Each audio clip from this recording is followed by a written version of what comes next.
So I've been involved in some discussions recently, and I've observed some others on YouTube and Google+. And the level of discourse seems to be kind of along the lines of fuck you, fucking fuck. And I know I've talked about this before, but I think it bears repeating sort of like over and over and over again, I guess.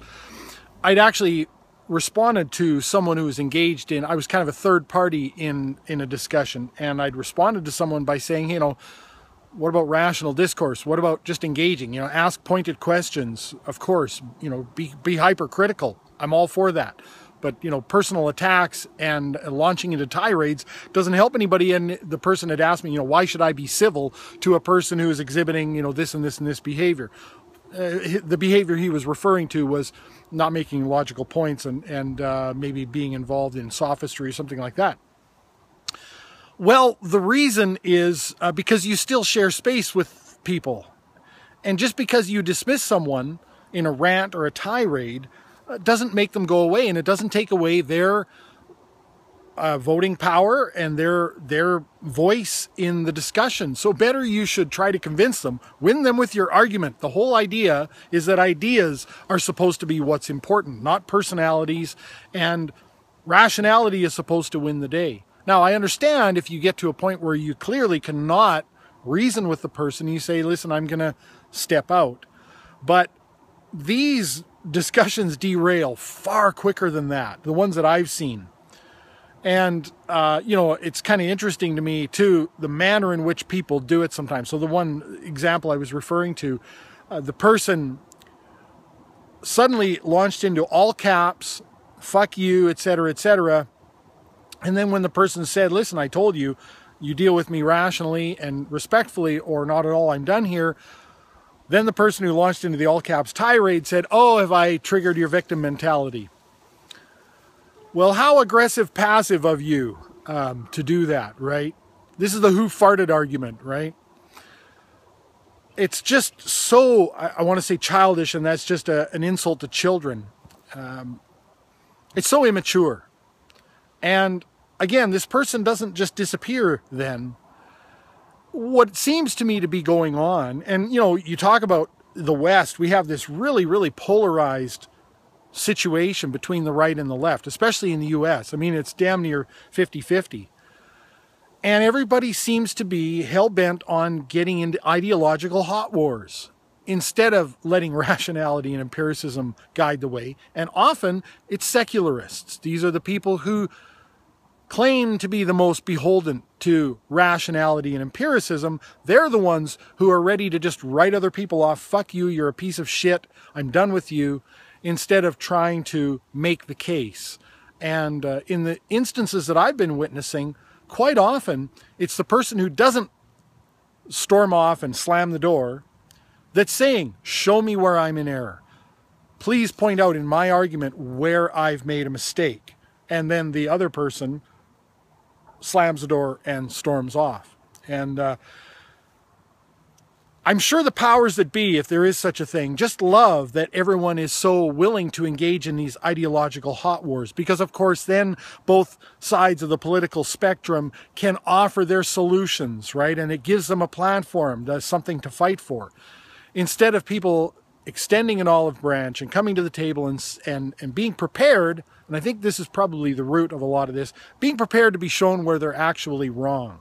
I know it's a tough thing, and it's something I struggle with as well, but that should be part of every rational and honest and genuine person's intent, is that they're willing to be shown wrong and to correct themselves, change course if necessary. And I think people get so entrenched that they're not willing to do that. If the going starts to look rough at all, they're willing to launch into an all caps tirade and slam the door on their way out and write that person off. Reduce them to the scrap heap of irrelevancy, at least in their mind, because you don't get to do that in real life. We're all still sharing the same blue ball here. And left to their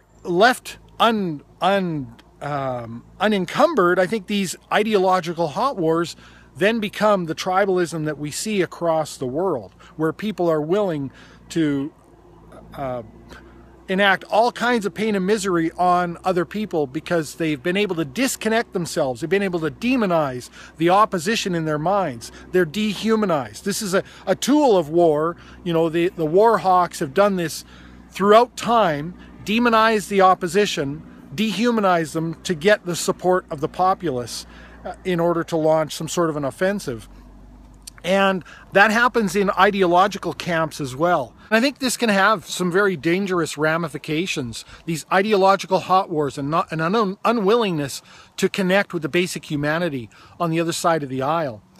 And this can happen, of course, when it comes to all areas of prejudice and tribalism and discrimination against minorities and that sort of thing. It can also happen in the inverse. I was watching with great horror the other day as the Black Lives Matter group was walking along, a very large group, and chanting, "Pigs in a blanket, fry 'em like bacon." And this is a reference to actually a rambling by a cop killer who was saying that he was going to put pigs in a blanket. He was going to kill some cops.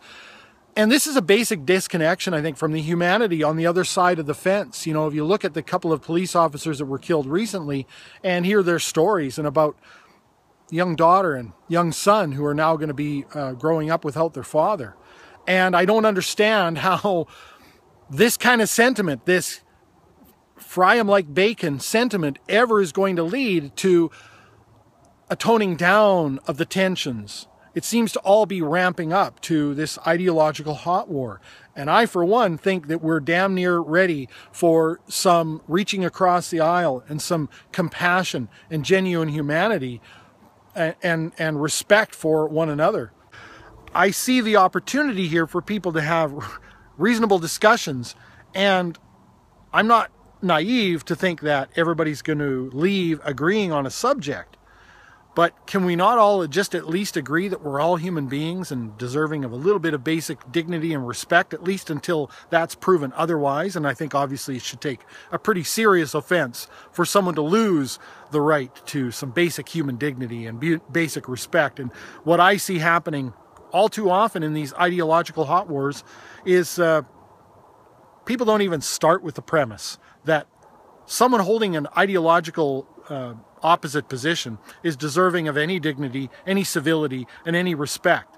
And I think if you're going to enter any kind of a discussion with that attitude, it's you who's undeserving of dignity and respect and civility. Food for thought, but I just don't see how we're ever going to make it our way to any point of basic civility, because we don't have it on this planet. Maybe we never will. Let me know what you think.